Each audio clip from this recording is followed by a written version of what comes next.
पड़े, आप चाहो कि नॉर्मल डिलीवरी हो जाए तो फिर गोबर आपके लिए कीमती है। जैसे कि आप बहू बेटी के 9 महीने पूरे हो तो देसी गाय माता का 2 किलो ताजा गोबर लो।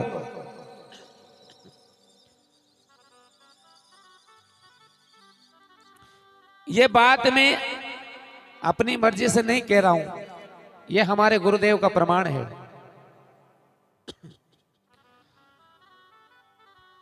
विश्व के प्रसिद्ध ग्रंथ कामधेनु चिकित्सा चंद्रोदय के रचयिता राजवेद जी द्वारा वर्णित है, प्रसंग है। और हमारे गुरुदेव ने 1000 बेटियों पर ये प्रयोग कराया है, जिनको डॉक्टरों ने यह कह दिया था कि अगर ऑपरेशन नहीं किया तो 1 घंटे में मर जाएगी।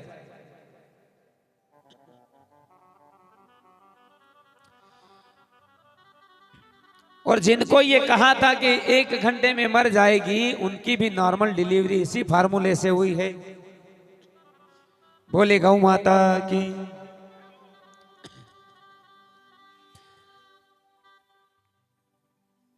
वही विधि बता रहा हूं जो हमारे गुरुदेव ने बताई है कि 2 किलो ताजा गोबर लो, उसको साफ सुथरे सफेद रंग के कपड़े धोए हुए सूती कपड़े में बांधो और बांध करके दबा के उस रस को निकालो। 1 कटोरी 100 ग्राम देसी गाय माता के गोबर का ताजा रस निकाल करके और 2 टुकड़े करके आप उस बिटिया को पिला दो। 2 घंटे के अंदर अंदर 100% नॉर्मल डिलीवरी हो जाएगी। दुनिया का कोई मेडिकल साइंस इस फार्मूले को चैलेंज नहीं कर सकता, यह सच है।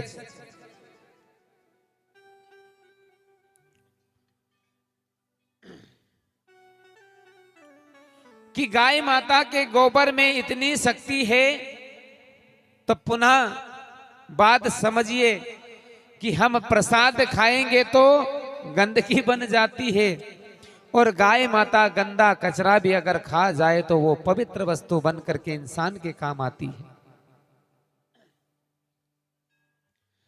जिस मां के शरीर में इतनी शक्ति है कि वो गंदगी को भी पवित्र बना दे, ऐसी पवित्र गाय माता भला पशु कैसे हो सकती है। चलिए तीसरी बात आपको समझ आते हैं।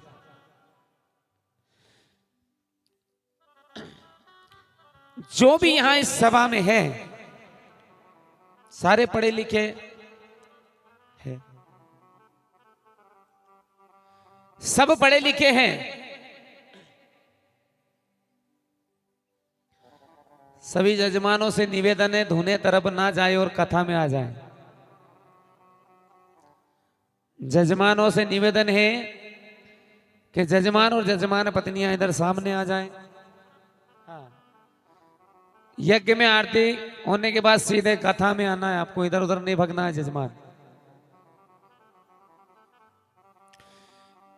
यहां पर सारे पढ़े लिखे हैं।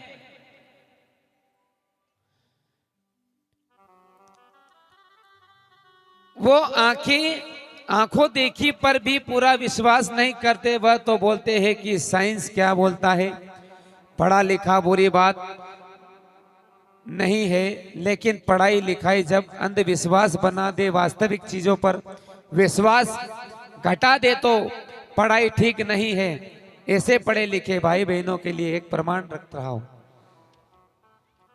बोले गौ माता की जय हो। सावधानी से सुनिएगा। आप जितने भी भाई बहन बैठे हैं, आपसे मैं किसी का भी ब्लड प्रेशर अगर हाई रहता हो, किसी भाई बहन माता का अगर ब्लड प्रेशर हाई रहता हो, अगर ज्यादा रहता हो तो डॉक्टर बोलेगा कि हाइपरटेंशन की समस्या है, कमता हो तो हाइपोटेंशन कहते हैं, समस्या है। अधिक हो तो भी समस्या और ना हो तो भी समस्या। मॉडल मेडिकल साइंस के अनुसार इंसान के शरीर का डायस्टोलिक ब्लड प्रेशर 120 से ज्यादा नहीं होना चाहिए,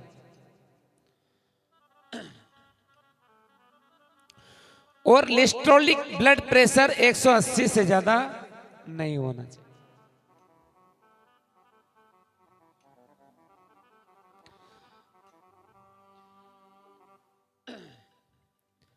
अगर इससे ज्यादा है तो इंसान को जीवित रहने के लिए रोज गोली खाना पड़ती है।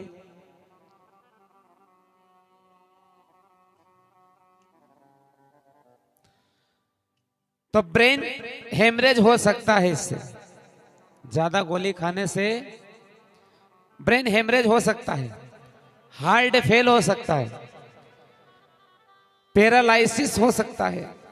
आयुर्वेद पर विश्वास अगर करते हैं, अगर आयुर्वेद पर विश्वास करते हैं,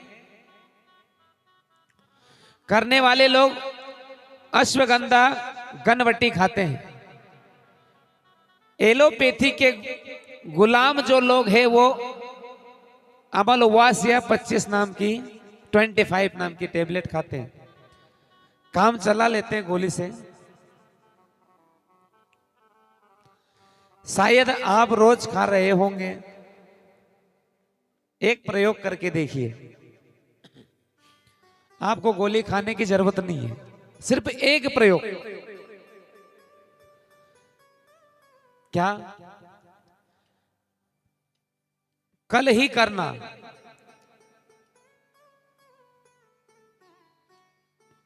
सुबह आप अपना ब्लड प्रेशर किसी अच्छे डॉक्टर से नपवा लीजिए, गोली दवाई कुछ मत खाइए।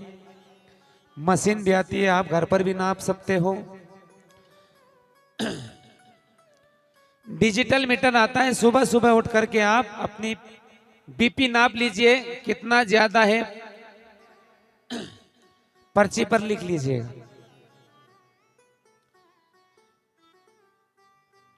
गोली दवाई कुछ मत खाइए। आप कथा पांडाल में आते हैं, उससे पहले गौ माता की पीठ पर 20 मिनट तक हाथ घुमाइए, फिर उनकी 11 परिक्रमा करके बिना गोली दवाई खाए उनके पैरों में प्रणाम करके और वापस जाकर के अपना बीपी चेक कराइए। आपने कोई दवाई नहीं खाई, कोई गोली नहीं खाई, कोई मेडिसिन नहीं ली, कोई ट्रीटमेंट नहीं लिया, फिर भी गाय माता को सहलाया और उनकी परिक्रमा लगाई। इतने करने मात्र से उस समय आपका ब्लड प्रेशर सामान्य मिलेगा। ये प्रमाणिक है गौ माता का। और जब आप अपनी आंखों से प्री और पोस्ट वाली और पहले और बाद वाली दोनों रिपोर्ट देख लो, तब विचार करना कि जिस गौ माता को छूने और सहलाने मात्र से अगर किसी का रोग कंट्रोल हो जाता है, तो ऐसी स्पर्श शक्ति दाता गाय माता को पशु कैसे हो सकती है। लेकिन दुर्भाग्य है,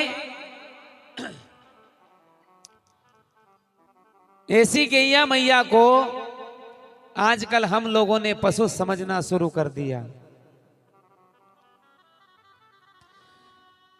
जब से हम लोगों ने गाय माता को पशु समझना शुरू किया है, आप लोगों को मेरी अगली बात शायद थोड़ी बुरी लगेगी, फिर भी कहूंगा।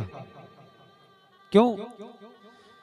जब से हम लोगों ने गाय माता को पशु समझना शुरू किया है, उसके बाद हम लोगों में और पशुओं में जो अंतर था अब वो खत्म हो गया। जब से हमने गाय माता को पशु समझना शुरू किया है, तो हम में और पशु में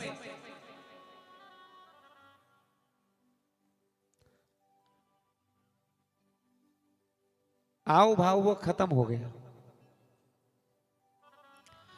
आप लोग ही बताओ कि अपना अपनों में और अपने में और ढांडे ढोर में कितना फर्क है नहीं?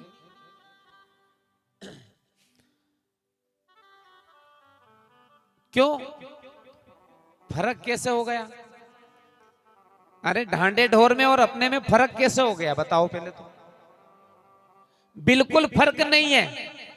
जजमान वहां से उठ के इधर आओ। हाँ, जो भी यज्ञ में बैठे उनसे निवेदन है कृपया धुएं को हाथ ना लगाएं।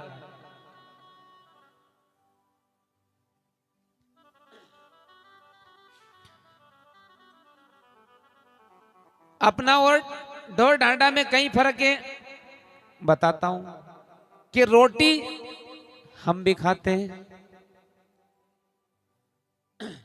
हम जो जीमते हैं हम रोटी खाते हैं, कुत्ता भी रोटी खाता है, खाता है नहीं?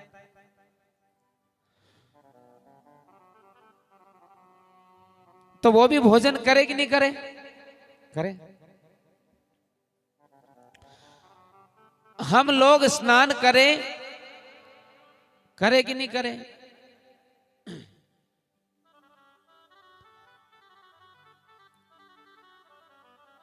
पानी देखते जानवर भी डुबकी लगाता है, नहाता है कि नहीं नहाता है?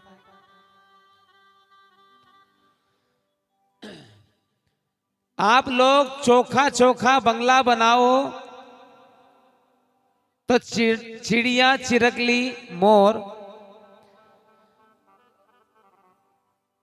वो भी तो अपना घर बनाते हैं कि नहीं बनाते हैं? बनाते हैं ना। जब हम अगर बंगला बनाते हैं तो जानवर भी अपना घर बनाता है।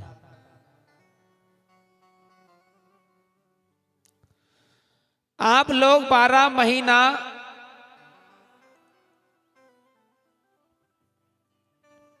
बारह महीने का अनाज घर में रख लो। जो भी आप जीमने की वस्तु हो उसको साफ करो और ड्रम में रखो 12 महीने तक।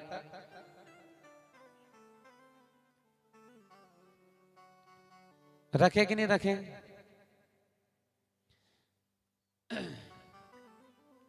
तो मधुमक्खी भी तो शहद में कोई इकट्ठा करके रखती है नहीं? हम हमारे बच्चों के लिए 12 महीने का अनाज भर के रख देते हैं, तो मधुमक्खी शहद भी अपने बच्चों के लिए शहद भर के रखती है नहीं? तो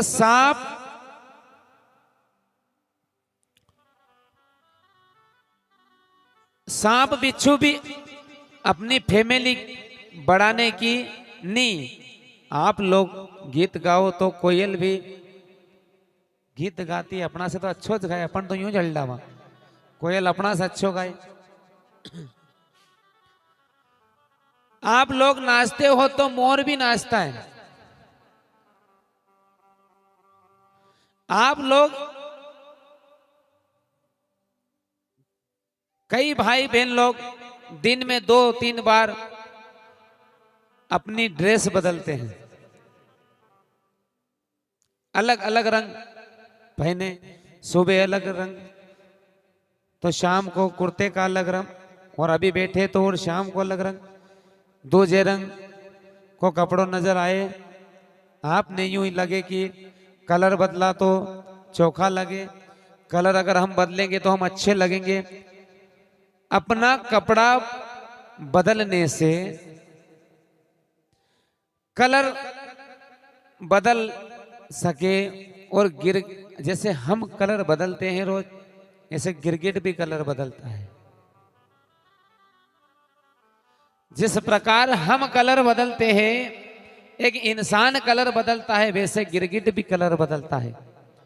वो भी दिन में 3 कलर बदलता है, सुबह दोपहर शाम अलग कलर बदलता है, जैसे हम कपड़े बदलते हैं।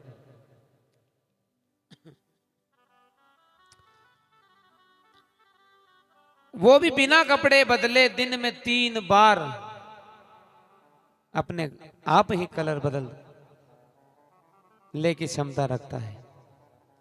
खाना पीना